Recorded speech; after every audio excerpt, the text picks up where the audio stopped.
Vamos lá, a nossa palavra de Deus. Nós estamos na segunda parte e encerramento da nossa mensagem, que nós estamos ministrando sobre minhas guerras, né, o tema. E no primeiro culto nós falamos sobre as lutas internas que nós temos entre a carne e o espírito e os desafios que nós temos, né? Nós falamos sobre o bem que nós queremos fazer e muitas vezes nós não conseguimos. Nós falamos sobre coisas que nos escravizam. E todo o processo para nossa alma seja submetido à vontade do Espírito Santo sobre as nossas vidas. E hoje nós vamos falar um pouco sobre batalha espiritual e sobre as guerras e os desafios que nós temos da questão exterior e como que o nosso inimigo ele se aproveita de todas as situações e os desafios da nossa alma para nos escravizar em algumas áreas. O mundo espiritual, igreja, ele é real. Amém? Existe uma guerra travada o tempo todo entre anjos e demônios. Existe uma guerra espiritual entre as trevas e a luz. E nós, como igreja, nós estamos no meio de tudo isso. As nossas inclinações, as nossas lutas internas estão no meio de tudo isso. Existem dois lados, tem duas portas, amém? O mundo espiritual, ele não é neutro, você precisa ficar muito consciente disso. Ou as coisas nos edificam, ou elas nos distanciam de Deus. Ou as coisas vêm do Senhor, ou não vêm do Senhor sobre as nossas vidas. E nós precisamos estar muito atentos espiritualmente à maneira que nós estamos vivendo o Evangelho, para a qual nós estamos seguindo Jesus. Porque se nós nos distrairmos, nós podemos estar em caminhos errados e cairmos em tentações que nós não queríamos. Filipenses 4:8, olha o que a Bíblia nos fala, meu irmão. Ela diz assim, ó: finalmente, irmãos, tudo que for verdadeiro, tudo que for nobre, tudo que for correto, tudo que for puro, tudo que for amável, tudo que for de boa fama, se houver algo de excelente ou digno de louvor, pensem nessas coisas. Coloca aí para nós aí. Pensem nessas coisas. Ou seja, projete a sua mente nessas verdades do Senhor. Projete a sua mente nesses princípios do Senhor, em tudo aquilo que é verdadeiro, em tudo aquilo que é nobre, em tudo aquilo que é correto, puro, amável, de boa fama, excelente e digno de louvor. Olha só. Nós somos muitas vezes perdidos e com a falta de discernimento espiritual, por não conhecer as verdades de Deus e não encher a nossa mente de coisas que edificam, nós começamos a batalhar batalhas erradas. Nós começamos a lutar e nós nos perdemos nisso. Que ainda não discerniu, não entendeu que continua lutando contra pessoas. Que não luta com as armas espirituais, mas luta na alma, luta na força do braço. A Bíblia diz que não é por força, não é por insistência, é pelo Espírito de Deus, meu irmão. É pela maneira com que Deus quer nos direcionar para nós lutarmos cada batalha. Deus tem uma estratégia para cada desafio da nossa vida. Josué estava num nível de batalha. Qual era o desafio? Josué, dá 7 voltas que as muralhas vão. Que loucura! Ô Moisés, estão te perseguindo, estão vindo atrás de você. O que eu faço, Deus? Moisés diz, e Deus, faz algo. Deus diz para Moisés, pega o que eu te dei na mão e toca no mar que vai se abrir o mar e você vai passar por esse desafio. Deus tem uma direção para a gente espiritual em cada batalha. E talvez você não esteja vencendo algumas coisas na tua vida porque você está batalhando da maneira errada. Você não está discernindo, você não está lutando espiritualmente. Você continua lutando na força do braço. E lutar na força do braço é nós lutarmos na alma, é lutar na carne. E nós lutarmos na carne é lutarmos muitas vezes fora totalmente de princípio bíblico. E como é que nós vamos lutar contra as trevas? Vou dizer assim, lutando com as armas das trevas. Não vai. Não vence, não rompe. Nós precisamos estar com o coração para receber de Deus tudo aquilo que Ele quer dirigir sobre as nossas vidas. 1 Coríntios 2, do 14 ao 16, assim, ó. Quem não tem o Espírito, não aceita as coisas que vêm do Espírito de Deus, pois lhes são loucura, e não é capaz de entendê-las, porque elas são discernidas espiritualmente. Mas quem é espiritual discerne todas as coisas, e ele mesmo por ninguém é discernido. Pois quem conheceu a mente do Senhor para que possa instruí-lo? Nós, porém, temos a mente de Cristo. O discernimento espiritual, ele é um dom que vem de Deus, e é um dom que nós devemos buscar.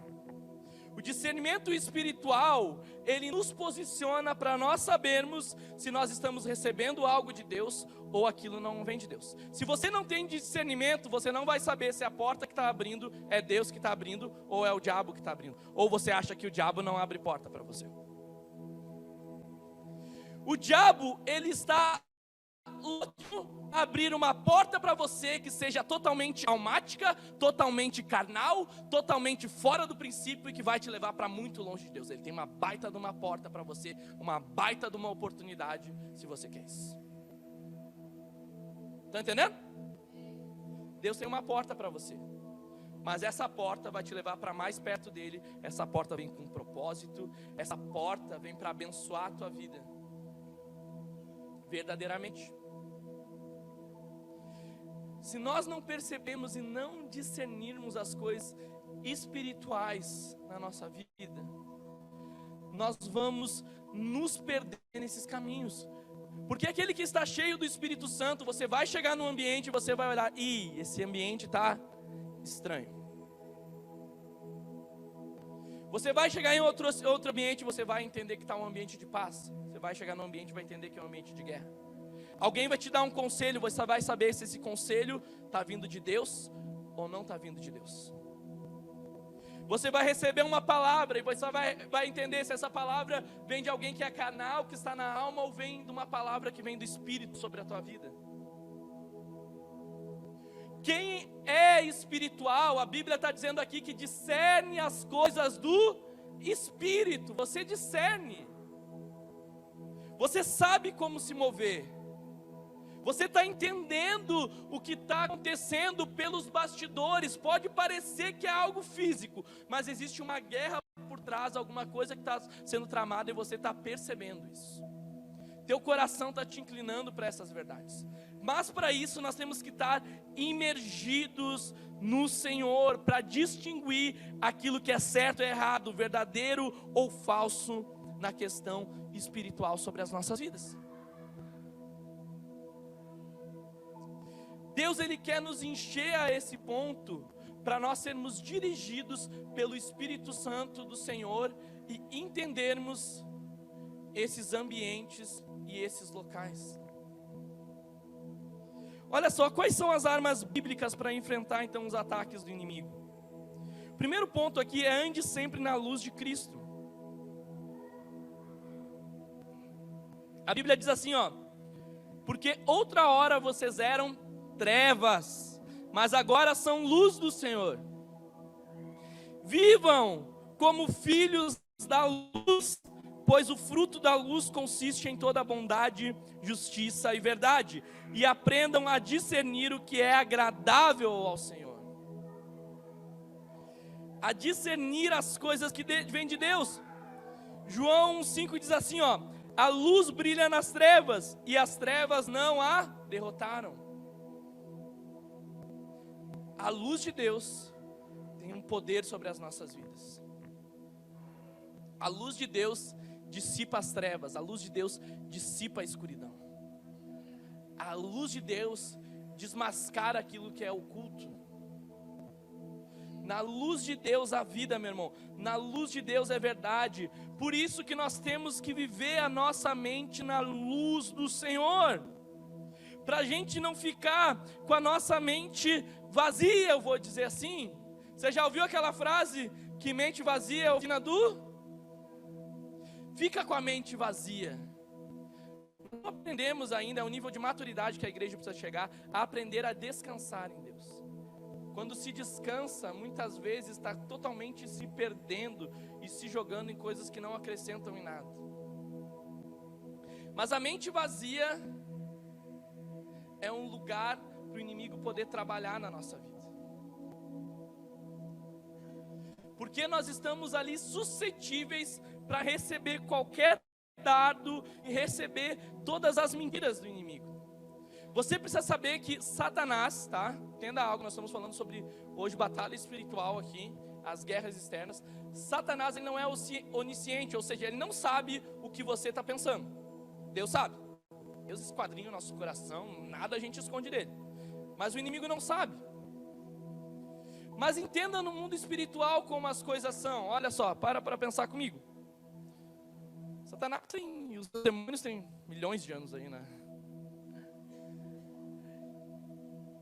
Então, quando ele lança um dardo na nossa vida, como que ele vai saber que esse dardo chegou ou não? Ele vai saber se pegou em você ou não, segundo a maneira que você reagiu ou não a esse dardo. Se você tem um problema de escravidão na ira, ele sempre vai usar alguém para ativar a sua ira. Se você é alguém que fica magoado fácil, se prepara, você sempre vai ser magoado. As pessoas vão sempre magoar. Se você é alguém que tem falta de identidade, ele sempre vai ferir a sua identidade. Ele sempre vai atacar da mesma. Por que ele vai mudar a forma se o ataque está dando certo? Eu sou jogador de futebol, né? Você sabe que time que está ganhando não se troca. Se ele está ganhando, se ele está investindo, a gente sempre cai como um patinho na mesma coisa. Por que ele vai mudar a situação? Bem pelo contrário, ele vai nos escravizar mais, o peso vai ser mais, mas ele vai atacar da mesma, forma. Ah, pastor, o que eu faço então? Muda o coração, e no momento que o dardo vier de ira, você vai declarar paz e vai agir por paz. Nós começamos a mudar o fruto diante das ações do dardo. Daí Satanás vai lançar o dardo sobre nós, e daí nós vamos agir de outra maneira. Ele vai dizer: está se convertendo, está mudando de vida, não estou acreditando. Depois de 10 anos, está mudando de vida. Olha lá, estou trazendo ele para o meio de uma fofoca, não está envolvido na fofoca, olha só. Estou levantando pessoas para caluniar, e ele está orando pelos inimigos, meu Deus. Estão agindo com maldade para ele, mas ele está agindo com amor. Pá, daí as coisas estão mudando. Daí Satanás, ele vai mas não pare, tá? Você não pense porque ele agia daquela forma que ele vai dizer: agora perdi a batalha e está tudo certo. Não, ele vai investir de outra maneira até achar alguma maneira com que possa investir na nossa vida em determinada área. Vocês estão entendendo como as coisas funcionam? A Bíblia diz que ele está como um leão ao nosso redor, esperando o momento certo de nos tragar, meu irmão. Não é brincadeira o mundo espiritual, não é coisa da nossa cabeça. O mundo espiritual é real. O tempo todo nós somos investidos. O tempo todo ele quer nos tirar da comunhão da igreja, ele quer nos tirar da vida com Deus, ele quer nos tirar do propósito. Ele não quer que a gente, meu irmão, Satanás não quer que você ore, não quer que você leia a Bíblia mesmo, não quer que você jejue, não quer que você sirva ao Senhor. Ele não quer. Talvez você diga: eu não estou fazendo nada disso. Existe alguma coisa de errado. E essa não é a vontade de Deus, não é o desejo que Deus queria que você estivesse desfrutando e vivendo nesse momento. Por isso que a mente, ela tem que estar focada em Deus. A Bíblia já nos diz assim, ó, não deis lugar ao diabo. A nossa mente precisa estar completamente entregue a Deus. Amém? Outra maneira aqui, ó, quais são as armas bíblicas para enfrentar os ataques do inimigo? Nós devemos afirmar as verdades espirituais do Senhor. 2 Coríntios 10, do 4 ao 5, diz assim, ó, as armas com as quais lutamos não são humanas, olha só. Pelo contrário, são poderosas em Deus, para destruir fortalezas. Destruirmos argumentos e toda a pretensão que se levanta contra o conhecimento de Deus. E levamos cativo todo pensamento para torná-lo obediente a Cristo. Nós levamos a nossa mente a estar cativa a Deus. Nós levamos a nossa mente a estar entregue a Deus. E essas fortalezas, que são ideias aleatórias que vêm sobre a nossa mente, são pensamentos que surgem, que muitas vezes nós aceitamos, as fortalezas são ideias aleatórias que não nascem de Deus na nossa vida. O que são argumentos? Argumentos são como nós distorcermos as coisas e nós falamos, e se Deus não se importar? E se a Bíblia não estiver certa? E se não é tudo isso? Não precisa de tudo. Eu preciso fazer algumas coisas, não preciso de outras. E se eu pegar só as promessas da Bíblia, mas não me comprometer com nada? Sabe, a gente começa a mentir para nós mesmos. E a gente é bom nisso daí. E cria argumentos. E qual é o ruim do argumento para alguém que está vivendo na carne? A pessoa, com esses argumentos distorcidos, manipula as outras, influencia as outras numa mentira. E quando a pessoa não está firmada na palavra de Deus e na verdade de Deus, ela é influenciada por essa mentira. Onde é que cria? Cria, por exemplo, dentro da igreja, na sua família, qualquer lugar, cria divisão, quebras de relacionamentos, brigas, discórdias. Vocês se lembram que nós lemos no culto passado sobre os frutos da carne? Qual eram os frutos da carne? Inimizades, facções, dissensões, brigas, discórdias, tudo isso, meu irmão. Então, quando entra nesses argumentos, nessa influência do mal que se aceita, é uma mesa e um prato feito para a carnalidade estar fluindo e se retroalimentar nesse lugar. E daí traz mágoas, discórdias, brigas e um montão de coisa que vai gerando problemas em cima de 8:48 diz assim, ó, vocês pertencem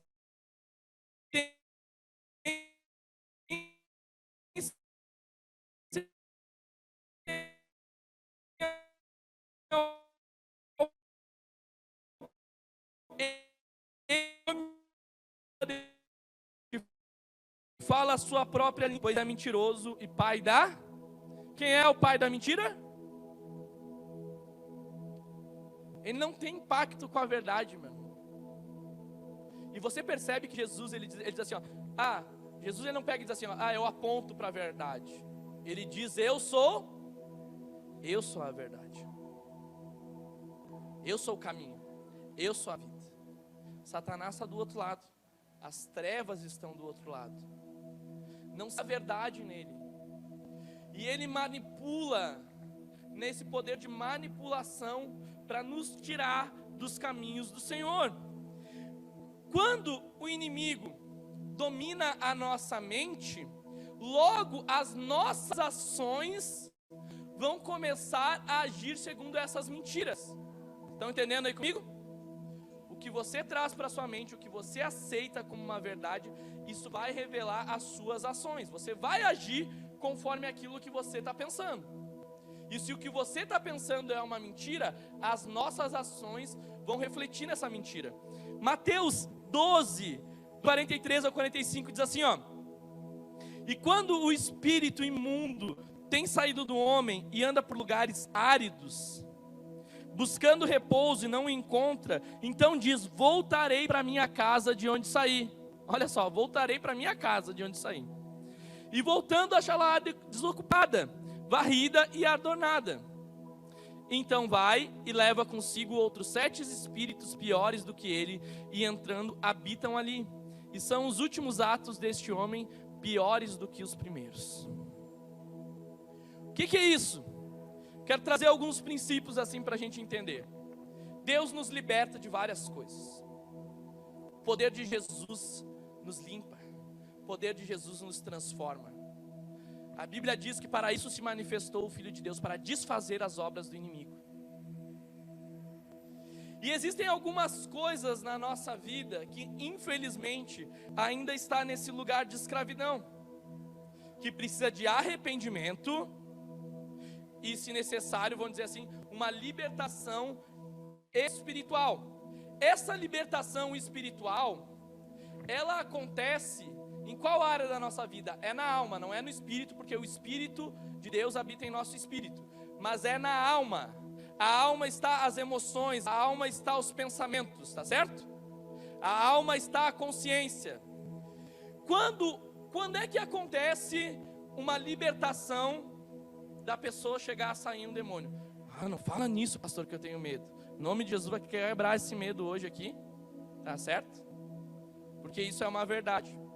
Isso acontece quando a mente está tão escrava, a alma está tão ferida, que se tornou um ciclo de repetição tão grande, que o inimigo acaba se alojando dentro da pessoa, tá certo? Isso vai do nível de entrega e no nível de pecado e no nível de brecha espiritual, ok? Estão comigo aí? Falando sobre isso, e sobre as transformações que Deus quer nos libertar, pode ser em menores escalas, tá certo? Você, em nome de Jesus, né? Não chegue nesse nível, se arrependa antes, se converte antes, não dá brecha, ok? Estão comigo aí? Da brecha hoje vai ser quebrado em nome de Jesus, que nós vamos orar aqui. Mas olha só, a Bíblia está dizendo ali que nesse processo, a pessoa desocupou a casa, ou seja, Deus nos limpou, o sangue de Jesus nos cobriu, ok? Fomos arrependidos, foi tirado tudo aquilo que não presta de nós. Qual é o problema quando é tirado algumas coisas da nossa vida? O problema é que se nós não ocupamos esses mesmos lugares com uma presença genuína e verídica de Deus. Se esse lugar de casa não habitar a presença de Deus com uma realidade profunda, nós teremos problemas. Porque diferente de Jesus, que nós pegamos aqui, nós fazemos um apelo, você se converte, você ora, eu entrego a minha vida ao Senhor Jesus, eu confesso o Senhor Jesus como o único e suficiente Salvador, entra na minha vida, né? Entra na minha casa, Jesus, e habita nesse lugar. Satanás não é assim. Satanás não precisa de um convite especial. Ó, Satanás, seja bem-vindo, entra aqui na minha casa. Venha, não veio sozinho, traz mais os 6 que você esqueceu. Não, Satanás não é assim. Ele vai chegar, ele vai olhar, aqui ó, vou trazer um exemplo aqui ó. Ele vai olhar as situações da nossa vida, que Deus nos libertou, e ele vai dar uma volta. Ah, está se convertendo, vou dar uma volta. Quando ele está voltando, ele está passeando e diz: minha casa, olha só, e não tem ninguém. A minha casa, ele diz assim, não tem ninguém. O que eu vou fazer?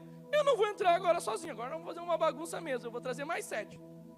E a Bíblia está dizendo que pior é o estado secundário do homem do que o primário. Por quê? Porque o problema é que aquela pessoa não ocupou esse lugar com a presença de Deus.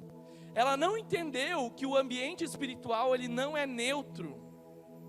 Que o ambiente espiritual, ou Deus reina no nosso coração, ou, infelizmente, as trevas vai reinar. Ah não, aqui em mim ninguém reina. Nem Deus, nem o inferno. Ó, mentira. Ou Deus reina, ou Deus ocupa essa casa, ou Deus é Senhor do nosso coração, ou nós seguimos verdadeiramente a Jesus, ou nós vamos estar no meio de um problema. Vocês estão entendendo aí? Então a casa, ela precisa ser limpa, mas ela precisa ser ocupada. Pastor, como é que se ocupa a casa? Buscando Deus, se arrependendo todo dia, se enchendo da presença do Senhor, servindo, orando, estando em Deus, amém? E como é que então o inimigo ele age na nossa vida nessas coisas? Esses dardos inflamáveis do maligno sobre a nossa vida. Primeiro ponto aqui, olha só, uma das características do diabo é que ele engana. Onde é que está isso? Está em 2 Coríntios 11, 13, assim ó. O que receio, olha Paulo falando para a igreja, e quero evitar é que assim como a serpente enganou Eva com astúcia, a mente de vocês seja corrompida, e se desvie da sua sincera e pura devoção a Cristo. Olha só, o poder de persuasão e de engano. Paulo ele estava preocupado ali com a igreja, dizendo: olha, eu espero que vocês não sejam enganados pelas ciladas, pelas astúcias, pelo investimento do inimigo contra a vida de vocês, e a mente de vocês se corrompa e se desvie da sinceridade de seguir a Jesus. Olha só. Então ele vai enganar. E depois o que ele faz com esse engano? Ele começa a acusar, que é um dos significados da característica do nome dele. É acusador. Quem é que sabia disso? Acusador.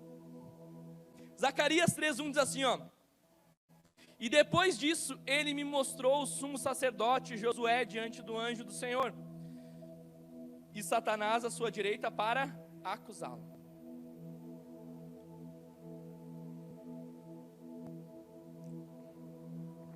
Ele é sujo mesmo, meu irmão. Olha só. Ele vai te enganar. Ele vai querer me enganar também. Depois que ele te engana, ele vai te acusar. Ele vai dizer assim: tu é um lixo mesmo, né? Depois está na igreja. Não vai se converter nunca. Ele vai querer ter segredos com a gente. Coisas que não estão na luz. Coisas que não foram mudadas. Ele vai nos enganar e ele vai nos acusar do que você errou e do que eu errei. Estão entendendo aí? Ele artimanha, você caiu, eu caí em alguma situação, logo vem a acusação. E quando nós somos instigados com essa acusação, nós geramos um sentimento de vergonha. E o sentimento de vergonha nos afasta de buscar Jesus e de levar a nossa vida para a luz. Isso desde Adão, meu irmão. Desde o início foi assim. Adão e Eva pecou. Quando Deus veio, o que eles fizeram? Se esconderam de Deus.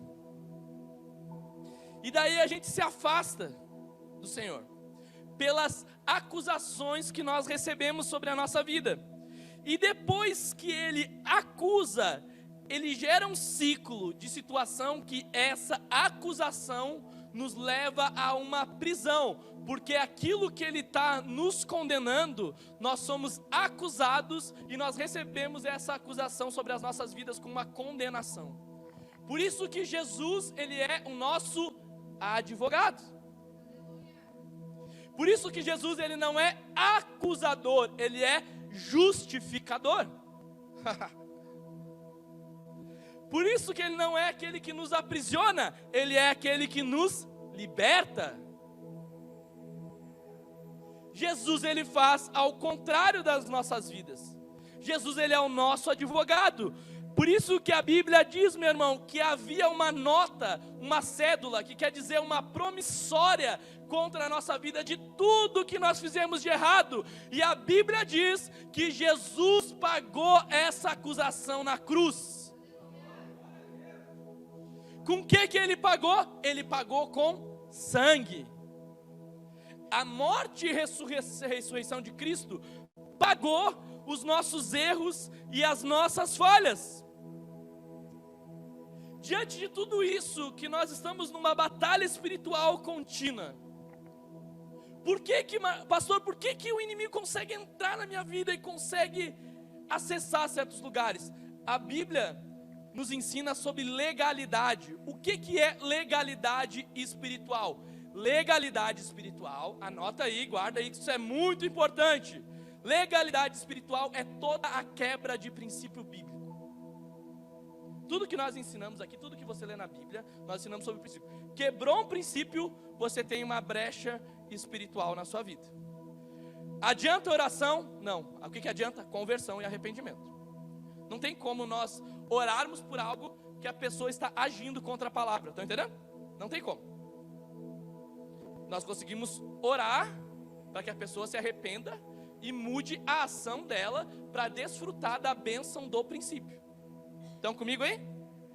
A legalidade espiritual é toda a brecha, é o pecado que a gente fala assim,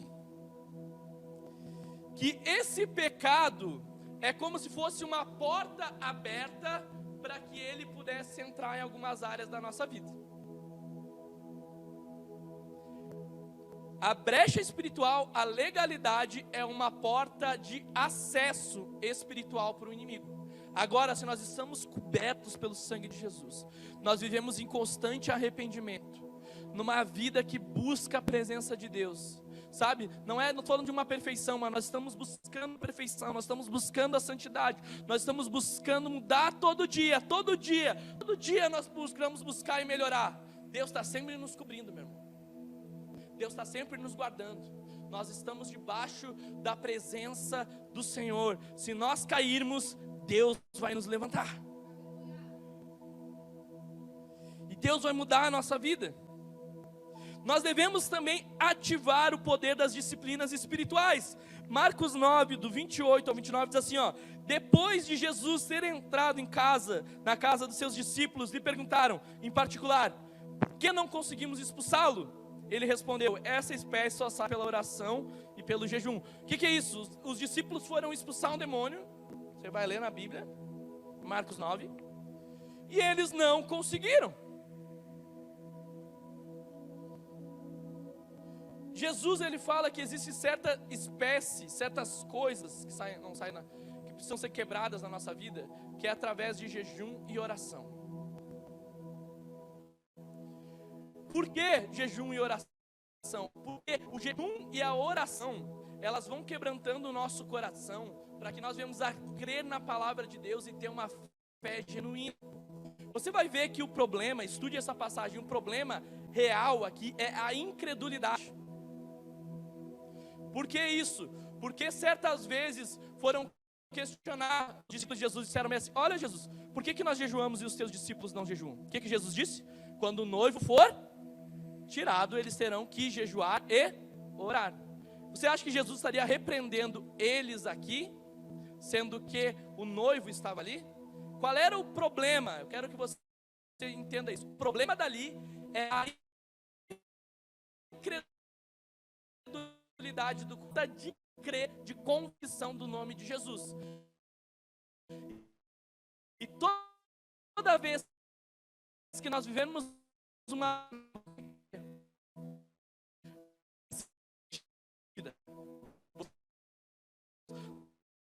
nós vamos andar em verdade em Deus. Nossa fé se torna real, aguçada. Nós conseguimos dar passos de fé. E a vida espiritual com disciplina espiritual vai nos levando para Deus. Hoje, meu irmão, nós precisamos jejuar. Precisamos orar. O jejum mata a nossa carne. Esmurra o nosso eu. E nós vamos crescendo espiritualmente. A disciplina espiritual do jejum foi sempre uma disciplina ensinada para todos os discípulos e todos os cristãos, meu irmão.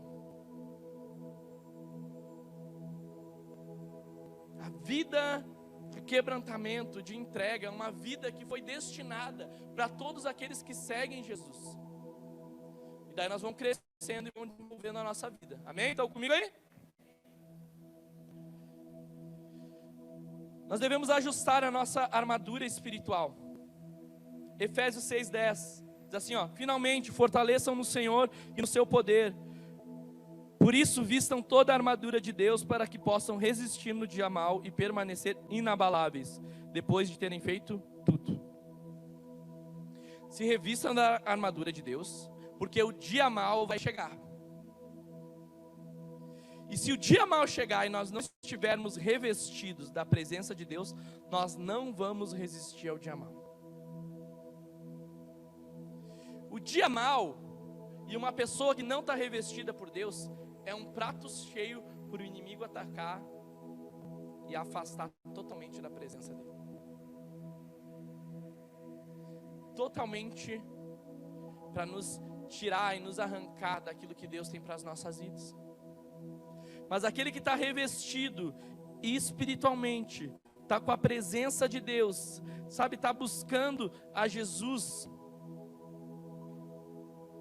você vai ver que ele está bloqueado contra essas coisas. É o capacete da salvação, é a espada da palavra, é a couraça da justiça, é as sandálias que anunciam as boas novas do Evangelho. Você vai ver que ali, tudo ele dá uma característica realmente de um soldado, Efésios 6:10, de um revestimento espiritual sobre a vida do soldado, e cada área do soldado significa uma atitude e uma ação para proteger uma área da sua vida. Estão comigo aí?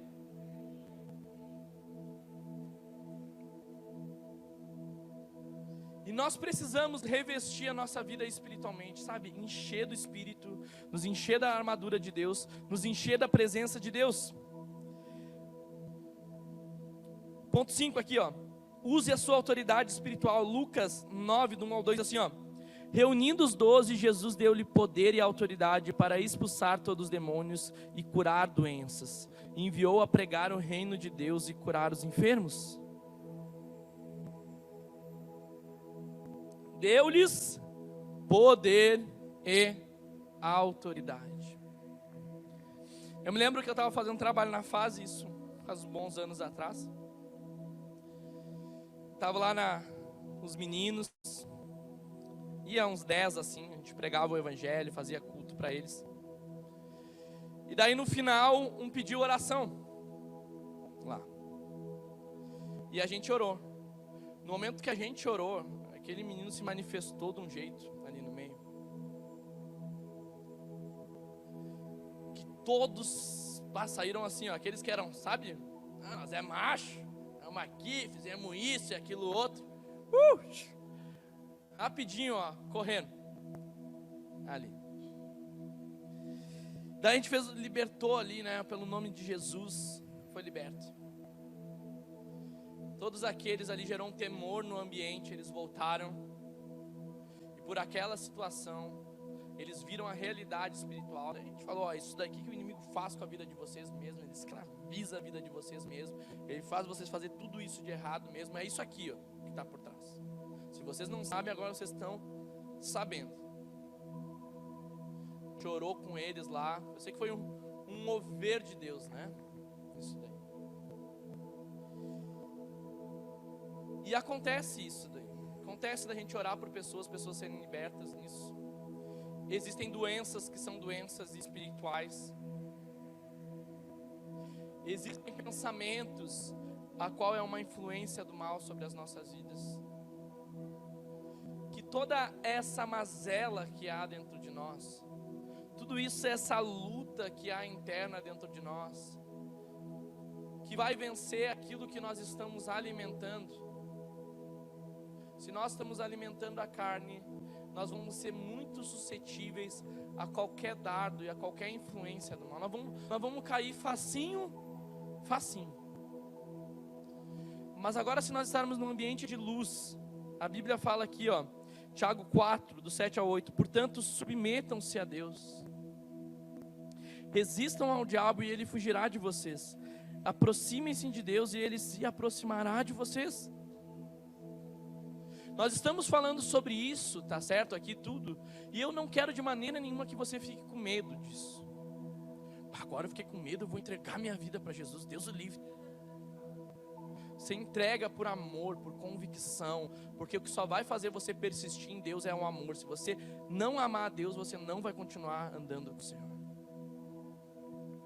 Mas olha só, se submeta a Deus. O que é submeter? É estar debaixo. Autoridade. A nossa vida está debaixo da palavra, debaixo dos princípios. Porque se nós estivermos debaixo, nós conseguimos resistir ao inimigo E o inimigo vai querer nos confrontar e ele vai fugir. As portas do inferno não prevalecem com uma igreja em Deus. Não tem, meu irmão.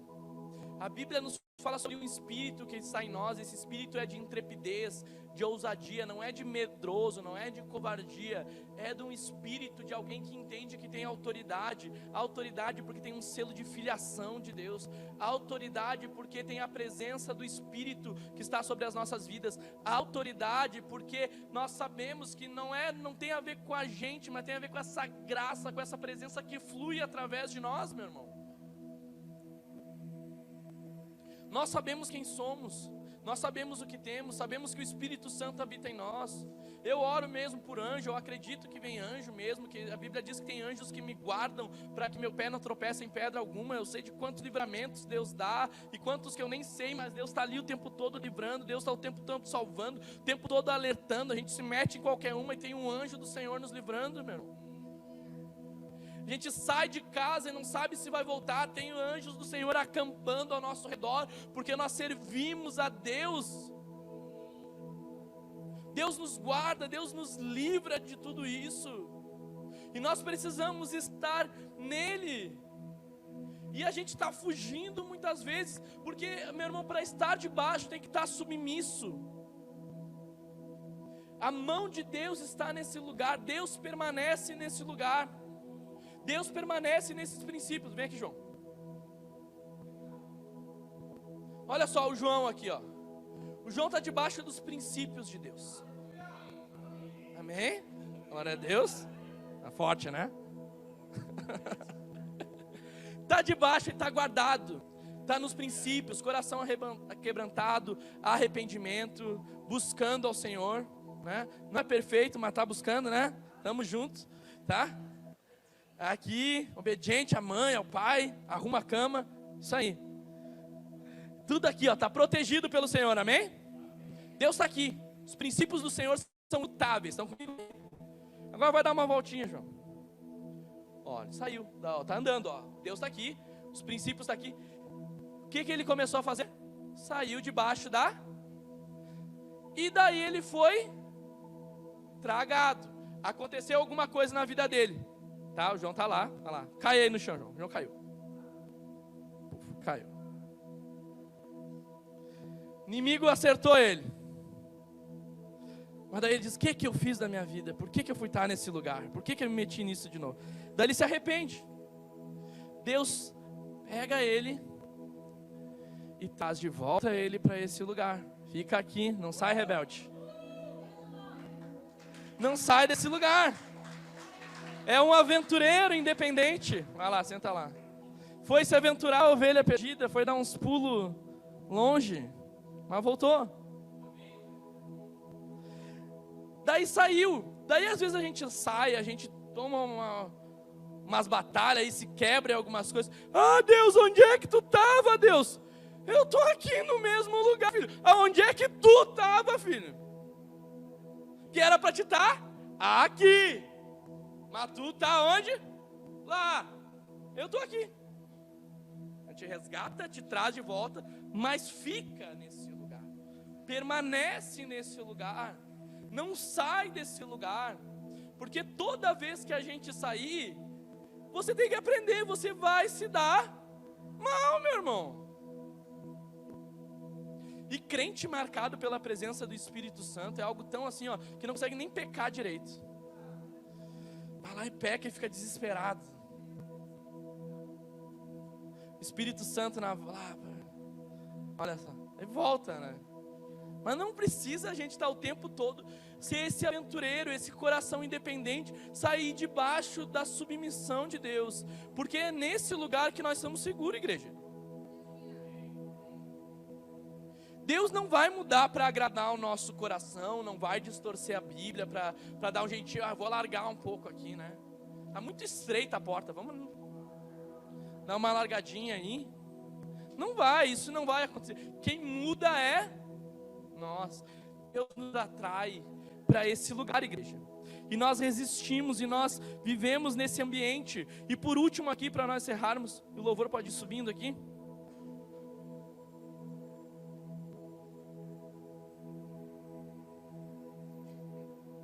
Nós devemos declarar palavras proféticas ao mundo. E as situações. Atos 18, 9 diz assim, ó: e de noite disse o Senhor em visão a Paulo: não temas, mas falas e não te cales. Atos 17 diz assim, ó: nos últimos dias, diz Deus, derramarei do meu espírito sobre todos os povos. Os seus filhos e suas filhas profetizarão, os jovens terão visões e os velhos terão sonhos. Olha só, Deus quer nos encher do Espírito para nós declararmos palavras. Quando nós declaramos palavras, meu irmão, nós estamos nesse ambiente de guerra, nesse ambiente de batalha. Davi estava naquela situação de batalha, o gigante era um gigante que estava lá diante dele e afrontando,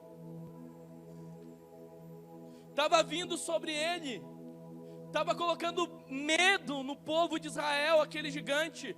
Davi se levanta e diz assim, ó: quem é esse incircunciso para afrontar o Deus de Israel? Quem é esse que está se levantando, que está falando um montão de coisa aí para afrontar Deus?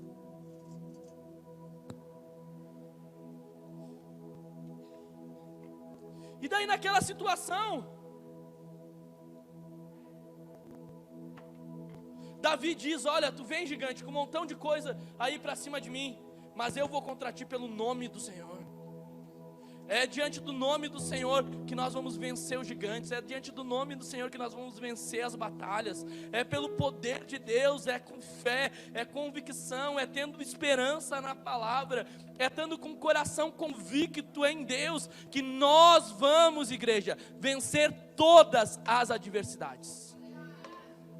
É com Deus que nós vamos receber sabedoria para saber tomar as decisões. É com Deus que nós vamos saber receber os bons conselhos que vão edificar a nossa vida ou vão nos tirar da presença de Deus. Nós precisamos, meu irmão, estar com o coração no Senhor, receber essas palavras, declarar com fé o que Deus vai fazer, estar convicto do que Deus tem para a nossa vida, tirar tudo aquilo que está errado, consertar a nossa vida e nos alinhar com o Senhor e viver até o fim, amém? O Evangelho é algo para sempre, eternamente.